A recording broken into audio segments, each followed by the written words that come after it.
সরকারি চাকরিতে আবেদনের বয়স সীমা ৩৫ এবং বিশেষ করে পুরুষের ক্ষেত্রে ৩৫ এবং নারীদের ক্ষেত্রে ৩৭ করার দাবিতে এই মুহূর্তে শাহবাগে অবস্থান করছেন চাকরিতে আবেদনের বয়স ৩৫ প্রত্যাশীরা। এবং তারা যে বিষয়টি বলছিলেন, জনপ্রশাসন মন্ত্রণালয়ের যে সংস্কার কমিশনের সুপারিশটি রয়েছে সেই সুপারিশ অনুযায়ী যেন বাস্তবায়ন দ্রুত সময়ের মধ্যে করা হয় সেই বিষয়ে তারা বলছিলেন। দর্শক, শাহবাগ জাতীয় জাদুঘরের সামনে কিন্তু অবস্থান করছেন ৩৫ প্রত্যাশী সাধারণ শিক্ষার্থী ব্যানারে একদল শিক্ষার্থী, এবং তারা যে বিষয়টি বলছেন তাদের এই শিক্ষার্থী সমাবেশ থেকে তারা সরকারের কাছে জানাতে চান জনপ্রশাসন সংস্কার কমিশনের যে সুপারিশটি ছিল পুরুষের ক্ষেত্রে ৩৫ এবং নারীদের ক্ষেত্রে ৩৭, সেই সুপারিশটি যেন দ্রুত সময়ের মধ্যে বাস্তবায়ন করা হয় সেই দাবি তারা করছিলেন।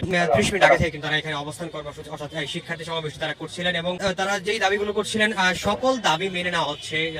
যে সকল দাবি করছেন সকলের দাবি মানা হচ্ছে। বিগত এক যুগ ধরে তাদের এই দাবিটি চলমান রয়েছে, তবে বর্তমান অন্তর্বর্তীকালীন সরকারও তাদের এই দাবি মেনে নিচ্ছে না। সেই দাবি তারা অভিযোগ করছিলেন যে তাদের যে দাবিটি রয়েছে দ্রুত সময়ের মধ্যে বাস্তবায়ন করা হয়। অন্তর্বর্তীকালীন সরকারের যে সিদ্ধান্ত জানানো হয়েছে চাকরিতে বয়সসীমা ৩২ করা হয়েছে সেই দাবি কিন্তু তারা তখন থেকেই প্রত্যাখ্যান করে আসছিলেন। সেই যে ৩২ করা হয়েছিল তখন থেকে তারা আন্দোলন করে আসছিলেন, এবং তারা বলছিলেন তাদের এই আন্দোলন বিগত সময় নয়, তাদের আন্দোলন এক যুগ ধরে চলমান রয়েছে। এবং বিগত করোনার সময় এবং বিভিন্ন রাজনৈতিক নিয়োগের কারণে তাদের যে নিয়োগ প্রক্রিয়া সেগুলো তারা বাধাগ্রস্ত হয়েছে, এবং সেই দাবিতেই মূলত তারা আবার অবস্থান নিয়েছেন এই শাহবাগ জাতীয় জাদুঘরের সামনে। এবং তাদের এই শিক্ষার্থী সমাবেশ থেকে তারা যেই বার্তা দিতে চান, জনপ্রশাসন মন্ত্রণালয় সংস্কার কমিশনের যে সুপারিশটি করা হয়েছে যে সরকারি চাকরিতে আবেদনের বয়স সীমা পুরুষদের ক্ষেত্রে ৩৫ এবং নারীদের ক্ষেত্রে ৩৭, সেই দাবিটি তারা দ্রুত সময়ের মধ্যে বাস্তবায়নের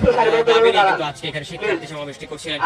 তাদের হাতে বিভিন্ন ধরনের কিন্তু প্লে কার্ড তারা হাতে নিয়েছেন। চাকরিতে আবেদনের বয়স সীমা ন্যূনতম ৩৫ চাই, জনপ্রশাসন সংস্কার কমিশনের সুপারিশ ৩৫ এবং ৩৭ বাস্তবায়ন চাই, বয়স সীমা বৃদ্ধি চাই, যোগ্যতা প্রমাণের সুযোগ চাই। এই সকল সহ কিন্তু বেশ কিছু প্লে কার্ড তারা কিন্তু হাতে নিয়ে এই আজকে শাহবাগ জাতীয় জাদুঘরের সামনে অবস্থান নিয়েছেন।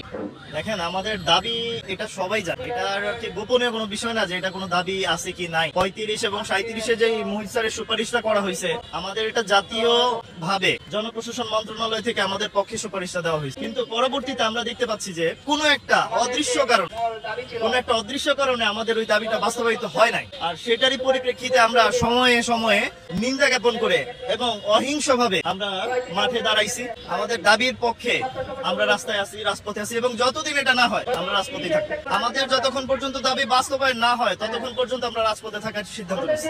চাকরিতে প্রবেশের বয়সসীমা জনপ্রশাসন মন্ত্রণালয়ের সংস্কার কমিটির সুপারিশ ৩৫, ৩৭ যতক্ষণ না পর্যন্ত প্রজ্ঞাপন না হচ্ছে আমরা মাঠে থাকবো। এটাই আমাদের শেষ মেসেজ। সম্মানিত উপস্থিতি, আমরা এখানে কিসের দাবিতে দাঁড়িয়েছি আশা করি আপনারা সবাই জানেন। আমরা বিগত 12 বছর ধরে চাকরিতে প্রবেশের বয়সসীমা ৩৫-এর দাবিতে আন্দোলন হয়ে আসছে, এটা আমাদের কারো অজানা না। চাকরিতে প্রবেশের বয়সসীমা ৩৫ ব্যতীত ভিন্ন কোনো ডিজিটে কি এই দেশে কখনো কোনো আন্দোলন হয়েছে? তারই ধারাবাহিকতায় আপনারা জানেন গত ৩০ সেপ্টেম্বর আমরা যমুনা অভিমুখে পদযাত্রা করি। সেই পদযাত্রা থেকে আমরা যমুনার সামনে যখন অবস্থান নেই তখন বর্তমান সরকার থেকে কিন্তু বলা হয়েছিল তারা একটা সংস্কার কমিশন গঠন করবে, সেই কমিশন যেভাবে সুপারিশ করবে সেভাবেই তারা দাবি বাস্তবায়ন করবে। আজকে আমরা জানতে চাই, সংস্কার কমিশন তো সুপারিশ করেছে পুরুষের ক্ষেত্রে ৩৫, নারীর ক্ষেত্রে ৩৭, তাহলে আমরা প্রশ্ন রাখতে চাই কোন যুক্তিতে কার পরামর্শে ৩২ করা হলো? ৩২-এর দাবিতে এই বাংলার জমিনে কোনদিন কোন আন্দোলন হয়েছে কিনা? আজকে আমরা যারা ভুক্তভোগী বিগত 16টা বছর স্বৈরাচারের শাসন আমলে যারা নানানভাবে নির্যাতিত হয়েছি, বঞ্চিত হয়েছি, নানানভাবে সুবিধাবঞ্চিত হয়েছি, চাকরির পরীক্ষায় পাইবা দিয়ে আমাদের চাকরি হয় নাই, কারণ আমাদের রাজনৈতিক কোনো পরিচয় ছিল না। আমরা যারা বঞ্চিত হয়েছি তারা আজকে কোথায় গিয়ে দাঁড়াবো? এই বর্তমান অন্তর্বর্তীকালীন সরকার যারা কাদের রক্তের উপর দাঁড়িয়ে আছে, আমার ভাই আমার বোন, আমরা যারা রাজপথে থেকে দিনের পর দিন, মাসের পর মাস, বছরের পর বছর স্বৈরাচারের বিরুদ্ধে চিন্তা আন্দোলন করেছি, তাদের রক্তের উপর, ঘামের উপর, শ্রমের উপর বর্তমানে অন্তর্বর্তীকালীন সরকার দাঁড়িয়ে আছে। তাহলে আমরা যারা ক্ষতিগ্রস্ত হয়েছি তাদের কথা বিবেচনায় না নিয়ে তার বিবেচনায় ৩৫ করা হলো। আমি অন্তর্বর্তীকালীন সরকারের কাছে প্রশ্ন রাখতে চাই, আপনারা দেখেছেন অনেক সময় প্রশ্ন এসেছে যে চাকরিতে প্রবেশের বয়সসীমা বাড়ালে বেকারত্ব বেড়ে যাবে, প্রতিযোগিতা বেড়ে যাবে। আমি জানতে চাই ৩০ থেকে তো ৩৫ করা হয়েছে, কয়জন বেকার বেড়েছে? আমরা বিগত সরকারের সময়ে নানানভাবে অবহেলিত হয়েছি।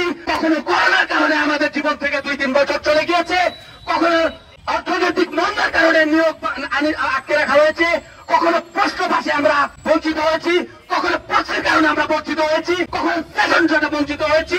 রাজনৈতিক বিবেচনায় দলীয় নিয়োগ টপ টু বটম দেওয়া হয়েছে। এই দলীয় নিয়োগের কারণে আমাদের সাধারণ শিক্ষার্থীদের একজনেরও কারো সরকারি চাকরি হয় নাই। আপনারা দেখেছেন গত কয়েকদিন আগে ডেইলি স্টারে প্রতিবেদন হয়েছে, বিগত স্বৈরাচারের সরকারের মন্ত্রী আনিসুল হক তার নিজের নির্বাচিত এলাকা ৩,০০০ জনকে নিয়োগ দিয়েছে বিচার বিভাগে। এক আনিসুল হক যদি ৩,০০০-এর অধিক রাজনৈতিক বিবেচনায় নিয়োগ দিয়ে থাকে, তাহলে ৩০০ আসনে কি হরিলুট হয়েছে সেটা কি বলার আমাদের সাথে?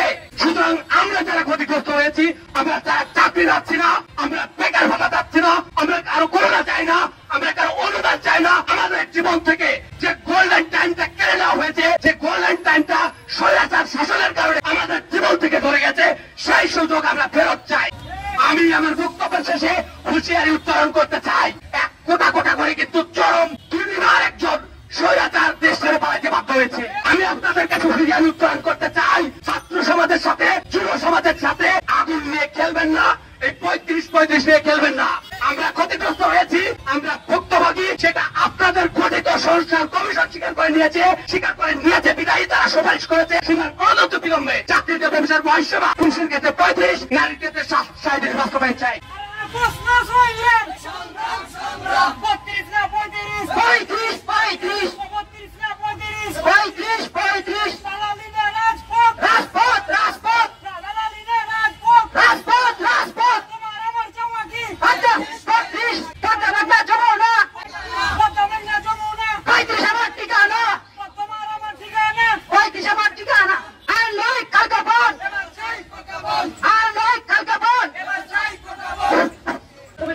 দর্শক, যেমনটি শুনছিলাম দুজন শিক্ষার্থী যে বিষয়টি বলছিলেন, তারা ততক্ষণ পর্যন্ত এখানে অবস্থান করবেন যতক্ষণ পর্যন্ত তাদের এই দাবিটি মেনে নেওয়া না হচ্ছে।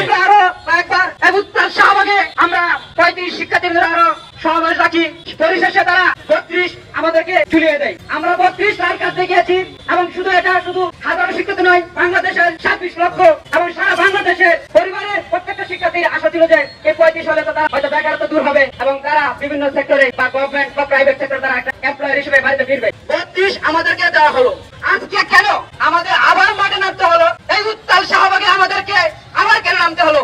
আমাদের তো জীবন, আমাদের একটা স্বপ্ন আছে। আমরা যদি এই উত্তাল শাহবাগে সবসময় যদি মাঠে থাকি, তাহলে আমাদের ভবিষ্যৎ পরিকল্পনা কি হবে? একটি কথা বলতে চাই, আবারও আমরা সেই মাঠে আছি এবং থাকবো।